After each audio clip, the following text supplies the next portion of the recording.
Hello दोस्तों, यश TV पर आपका स्वागत है। आज की इस वीडियो में मैं आपको मेरे मुहूर्त ट्रेडिंग स्टॉक्स के बारे में बताने जा रहा हूं। तो कौन से ऐसे शेयर्स है जो मैं इस दिवाली के मुहूर्त ट्रेडिंग पर बाय करने जा रहा हूं। तो वीडियो को एंड तक जरूर देखिए, सब कुछ आपको इस वीडियो में पता चलेगा और इस वीडियो को लाइक जरूर कीजिए।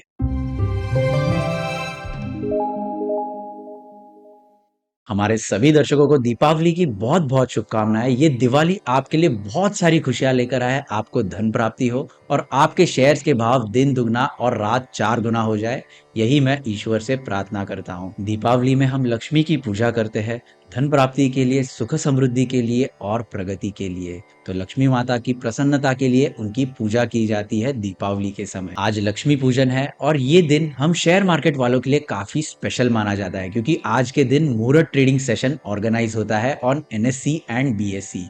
मुहूर्त ट्रेडिंग सेशन ये 1 घंटे का ट्रेडिंग सेशन होता है जो शाम 6 बजे शुरू होता है और इस घड़ी को काफी शुभ माना जाता है लॉन्ग टर्म के लिए शेयर्स बाय करने के लिए। तो जैसे लोग दीपावली के समय सोना लेते हैं, गाड़ियां लेते हैं, उसी तरह से इस शुभ अवसर पर लॉन्ग टर्म के लिए शेयर मार्केट वाले लोग शेयर्स खरीद लेते हैं। मुहूर्त ट्रेडिंग से रिलेटेड मैं आपको पहले मेरा एक्सपीरियंस शेयर करूंगा और उसके बाद में मैं आपको मेरे स्टॉक्स भी बताऊंगा कौन से शेयर्स में बाय करने वाला हूं। दोस्तों, मुहूर्त ट्रेडिंग के इस शुभ अवसर पर हम न्यूज देखते हैं, किसी की रिकमेंडेशन पर, किसी दोस्त से पूछकर या फिर कोई वीडियो देखकर हम शेयर्स तो बाय कर लेते हैं। 5,000, 10,000 या फिर 50,000 लॉन्ग टर्म बोलकर हम शेयर्स तो बाय कर लेते हैं, लेकिन क्या ये शेयर्स हम सच में लॉन्ग टर्म के लिए होल्ड कर पाते हैं? अब तक दोस्तों मैंने बहुत सारे मुहूर्त ट्रेडिंग सेशंस अटेंड किए हैं और मैंने लॉन्ग टर्म बोलकर बहुत सारे शेयर्स भी बाय किए हैं, लेकिन अगले 10 दिनों में ही या फिर अगले 6 महीनों तक भी मैं उन शेयर्स को होल्ड नहीं कर पाया हूँ, क्योंकि शेयर का प्राइस जब भी ऊपर नीचे चला जाता है तब लालच आ जाती है या फिर डर आ जाता है और इसके अंदर मैं शेयर्स बेच देता हूँ। क्या आपके साथ भी ऐसा कभी हुआ है? नीचे कमेंट करके बताइए। तो दोस्तों, इस समस्या को सुलझाने के लिए मैंने एक सिंपल सी तरकीब लगाई। मैंने अब से ठान ली,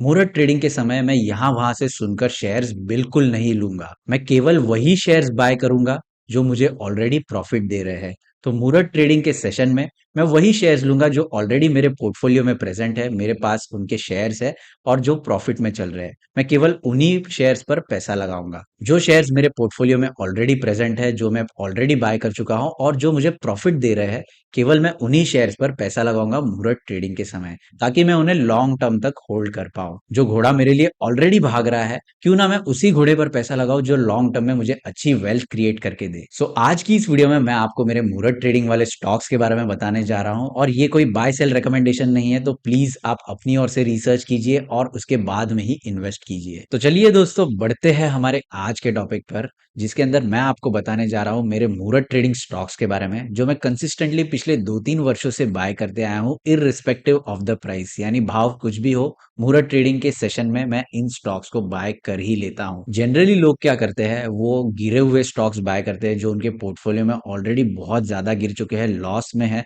या फिर कुछ पेनी स्टॉक्स को बाय कर लेते हैं जो 10 से 50 रुपए के बीच है। लेकिन मेरी मुहूर्त ट्रेडिंग स्ट्रेटेजी थोड़ी अलग है। मैं केवल प्रॉफिटेबल कंपनीज को बाय करता हूं जो मेरे पोर्टफोलियो में प्रॉफिटेबल है और जिन्हें मैं लंबे समय तक होल्ड कर सकता हूं। तो आज की वीडियो में मैं अपने पोर्टफोलियो के थोड़े स्टॉक्स रिवील करने जा रहा हूं, तो इस वीडियो को एंड तक जरूर देखिएगा। हमारी लिस्ट में सबसे पहला स्टॉक है आईटीसी लिमिटेड। तो आईटीसी ये इंडियाज लार्जेस्ट सिगरेट कंपनी है। पूरे भारतवर्ष में जितनी भी सिगरेट बिकती है, 5 में से 4 सिगरेट ये केवल आईटीसी की बिकती है। इतना स्ट्रॉन्ग इनका प्रेजेंस है ऑल ओवर इंडिया। आईटीसी का मेजर रेवेन्यू कंट्रीब्यूटर ये इनका सिगरेट बिजनेस है, लेकिन इसके अलावा भी इनके बहुत सारे बिजनेसेस है, जैसे कि FMCG, agro, paper business and ये होटल बिजनेस के अंदर भी इन्वॉल्व है। रिसेंटली आईटीसी ने अपने होटल बिजनेस का डीमर्जर अनाउंस किया है और अगले 6 महीनों में आईटीसी का सिगरेट बिजनेस ये इनसे डीमर्ज हो जाएगा और अलग से लिस्ट हो जाएगा। 2021 से आईटीसी का FMCG business as well as इनका पेपर बिजनेस ये पिकअप कर रहे हैं। एफएमसीजी बिजनेस ये 18% का रेवेन्यू ग्रोथ रिकॉर्ड कर रहा है और ये on a consistent basis record कर रहा है। पिछले 3 वर्षों से ये अच्छी तरह से ग्रो हो रहा है। इंडियन मार्केट में FMCG products and FMCG brands को खड़ा करना बहुत मुश्किल है और उससे भी मुश्किल है इंडियन मार्केट में इसे टिका कर रखना, जो आईटीसी ये बहुत ही स्ट्रक्चरली एंड सिस्टमैटिकली कर रहा है। तो दोस्तों, आईटीसी के अंदर इन्वेस्ट करने का मेरा एक सिंपल लॉजिक है। आईटीसी ने पिछले 20 वर्षों में ऑन एन एवरेज 25% सीएजीआर की रिटर्न्स अपने शेयर होल्डर्स को प्रोवाइड किए हैं।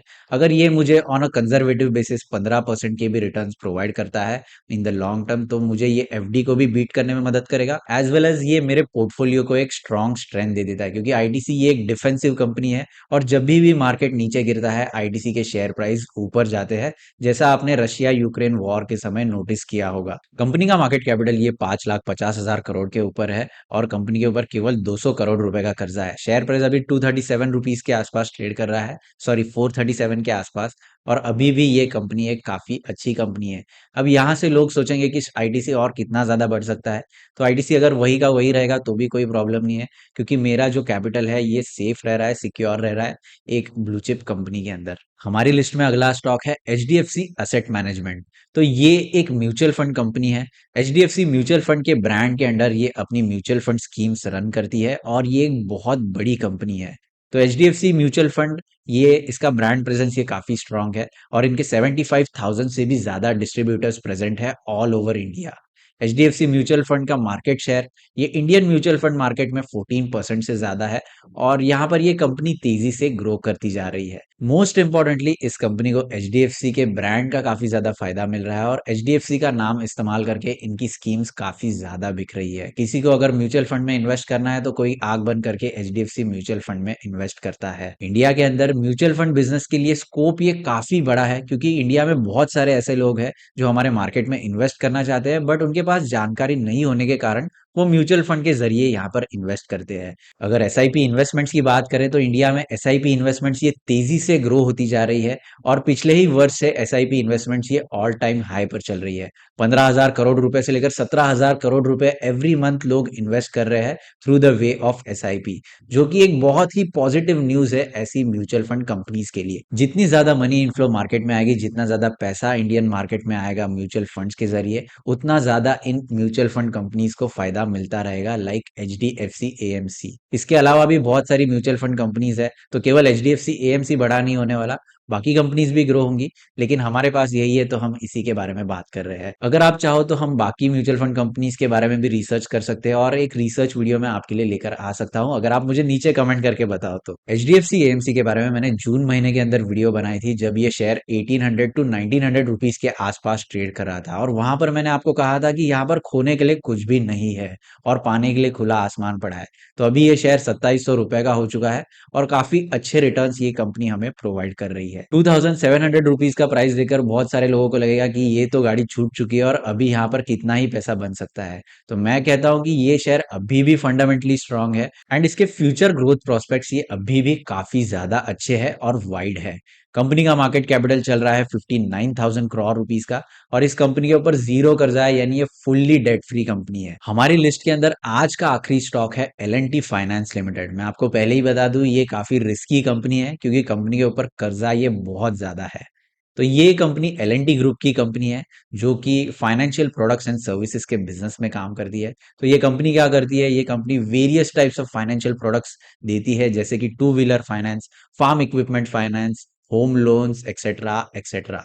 तो इनकी जो प्रोडक्ट लाइन में जो प्रोडक्ट्स है ये बहुत सारे रिटेल फोकस्ड है और कंपनी अपना जो बिजनेस है ये रिटेल लेंडिंग के ऊपर ज्यादा फोकस बढ़ा रही है। पहले इस कंपनी की लोन बुक के अंदर जो कॉर्पोरेट लोन्स थे वो काफी ज्यादा थे, जो इन्होंने बहुत ही सिस्टमैटिकली रिड्यूस किए हैं एंड 2026 तक ये पूरा रिटेल के ऊपर फोकस करना चाहते हैं। और इस कंपनी की मैनेजमेंट ने भी काफी अच्छा गाइडेंस दिया है, ये इन फ्यूचर 35% की रेवेन्यू ग्रोथ एक्सपेक्ट कर रहे हैं। तो दोस्तों इस कंपनी के अंदर जो डेवलपमेंट्स हो रही है, कंपनी काफी अच्छी डेवलपमेंट्स कर रही है और कंपनी के अंदर प्रोग्रेस हमें दिख रही है। तो कंपनी के जो रिजल्ट्स आ रहे हैं धीरे धीरे करके इंप्रूव होते जा रहे हैं और आगे चलकर कंपनी अच्छे रेवेन्यू ग्रोथ रिकॉर्ड कर सकती है।